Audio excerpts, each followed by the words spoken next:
আমরা এখন যে জায়গায় রয়েছি এটা হচ্ছে ওয়েস্ট ইন্ডিজ।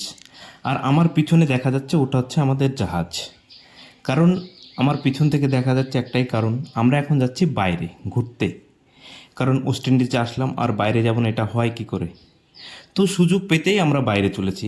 আর এই যে যে আমরা যাচ্ছি বোটে করে, আমাদের বোটে যেতে মোটামুটি টাইম লাগবে আধা ঘন্টা থেকে 45 মিনিটস, এরকম একটা টাইম লাগবে।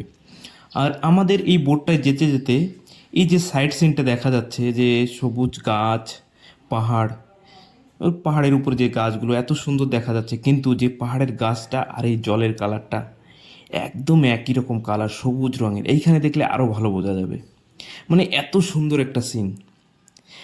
আর এইখানে জলটা এত ক্লিন, মানে এরা এত মেনটেন করে রাখে, মানে জলে কিছু ফেলতেই দেয় না, কিছু ফেললেই একটা ফাইন, মানে কোথাও ফেলা যায় না, বাট এইখানে আরও ক্লিন। আর এই যে যে আমরা বোটে করে যাচ্ছি, এই বোটে যেতে আমাদের একটা চার্জ লাগবে, মানে পয়সা লাগবে, ফ্রিতে নয়। এই বোটটায় যেতে আমাদের মোটামুটি US ডলার পে করতে হয়, যেটা হচ্ছে $50 করে এক একজন, মানে যেটা ইন্ডিয়ান টাকায় 4,500 টাকা। মানে এইটা শুধু জাহাজ থেকে কিনারায় যেতে। আর আমরা এই যে কিনারায় এসে এখন স্নান করছি সি বিচে, এত সুন্দর জায়গা, মানে এত ক্লিন জল, স্নান না করে আর থাকতে পারলাম না। তাই এইখানে আমরা সবাই নেমে গেছি, সবাই নয়, কিছু কিছু, মানে বেশিরভাগ আমরা যারা এসেছি একসঙ্গেই আমরা আসি, তো বেশিরভাগ লোক স্নান করছে। আর এটা হচ্ছে আমাদের মানে যে আমরা যে সাইড দিয়ে আসলাম, পুরো সিনটা এখানে খুব সুন্দর লাগছে দেখতে। সেই গাছপালা, মানে পাহাড়ের উপর, এই যে আমাদের, মানে একসঙ্গে আমাদের স্টাফ, মানে আমরা জাহাজে একসঙ্গে যারা থাকি।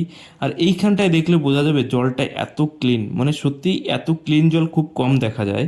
মানে ইউএস এর মতো জায়গায়ও এত ক্লিন জল দেখা যায়, বাট এইখানটা আরও বেশি মনে হচ্ছে, এটা বেশি মনে হচ্ছে এত ক্লিন। আর সেই ক্লিন জলে স্নান করছি আমরা এখন। আর এই যে এর সাইডে যে মানে সিনটা রয়েছে, যে ঘরবাড়ি বা রেস্টুরেন্ট, যেটাকে বলা হয় রেস্টুরেন্ট, সেই রেস্টুরেন্ট রয়েছে। রেস্টুরেন্টগুলোও খুব সুন্দর, মানে ছোট্ট ছোট্ট করে বানানো রয়েছে বিচের পাশে, খুব সুন্দর জায়গা। আর এই রেস্টুরেন্টে বিশেষ করে সমুদ্র, মানে sea fish, sea seafood, মানে যেমন সমুদ্রের মাছ, সমুদ্রের নানা কিছু এইখানে পাওয়া যায়। আর এইখানে সবাই তো জানে বিদেশের খাবার একটু আলাদাই হয়, তো এইখানে নানান ধরনের খাবার পাওয়া যায়। এটা নর্মাল ফুডও পাওয়া যায়, বাট বিশেষ করে এটা বিদেশের খাবার, বিদেশিদের মতনই হয়। আর এই যে দেখা যাচ্ছে রেস্টুরেন্টগুলো, খুব সুন্দর জায়গা, আমাদের অর্ধেক লোক ওইখানে রয়েছে। আর এইখানে দেখা যাচ্ছে বোট, আর এটা একটা, মানে একটা রাস্তার মতো বানিয়ে রেখেছে, এইখানে এসে কেউ ফটো তুলছে, কেউ এইখান থেকে সমুদ্রে নামছে। এর এই যে দেখা যাচ্ছে একটা বোট, আর এই বোটগুলোই করে সবাই বোটিং করে, মানে বাইরে যাওয়ার জন্য, মানে সমুদ্রের মাঝে, যেটা সমুদ্রের মাঝে গিয়ে ওরা একটু বোটিং করে ঘুরে আসবে, যে কেউ যেতে পারে, তার জন্য একটা আলাদা চার্জ দিতে হয়। তো আমরা তো জাহাজেই থাকি, তা বোটিংয়ের অত ইন্টারেস্ট নেই, তো আমরা বোটিংয়ে যাচ্ছি না। তো আমরা এখানে স্নানই করছি, এইখানে বোটগুলো দেখা যাচ্ছে। আর এই যে আর একটা বোট রয়েছে একদম কাছাকাছি, এই যে একদম সি বিচের একদম সাইড সিনটা কত সুন্দর লাগছে। বাট আমার এক ক্যামেরা একটু বেশি ঘোরানো হয়ে গেছে, অতটা ভালো বোঝা যাচ্ছে না। তো আমরা এখন রয়েছি বোর্ডে। আর আমার মাথার উপরে ওই যে একটা লোক দেখা যাচ্ছে একদম বোর্ডের ছাদের উপরে বসে রয়েছে, এইখানেরই লোক, মানে ওয়েস্ট ইন্ডিজ। আর আমাদের স্নান করা এখনও কমপ্লিট হয়নি। এইখানে যখন আমাদের স্নান করাটা কমপ্লিট হবে, এরপরেই আমরা চলে যাব বাইরে অন্য আর একটা জায়গায় ঘুরতে। তো ওইখানে ঘুরে তারপরে আমরা আমাদের গন্তব্যস্থল, যেটা যেটা হচ্ছে জাহাজ, আমাদের সেই জাহাজে পৌঁছাতেই হবে। কারণ আমাদের জাহাজে তো যেতে হবে, এটাই আমাদের লাইফ।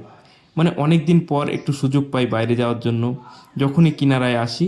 আর কিনারায় সুযোগ পেলেই আমরা বাইরে যাই, কারণ আমরা যখনই যে দেশে যাই আমাদের একটা পাস হয়ে যায়, সোর পাস, যেটাকে বলা হয় সোর পাস, মানে বাইরে যাওয়ার জন্য একটা পাস হয়ে যায়। নর্মালি যে ভিসা লাগে, ভিসা লাগে না, আমাদের পাস হয়ে যায়। তো বন্ধুরা, আমার ভিডিওটি কেমন লাগলো অবশ্যই কমেন্ট করে জানাবে। আর এই ধরনের নানা দেশ বিদেশ সমুদ্র রিলেটেড ভিডিও দেখতে হলে জুড়ে থাকুন আমার ফেসবুকে আর আমার ইউটিউবে। আমার ইউটিউব ওয়ার্ল্ড ওয়াইড উজ্জ্বল সার্চ করলে অবশ্যই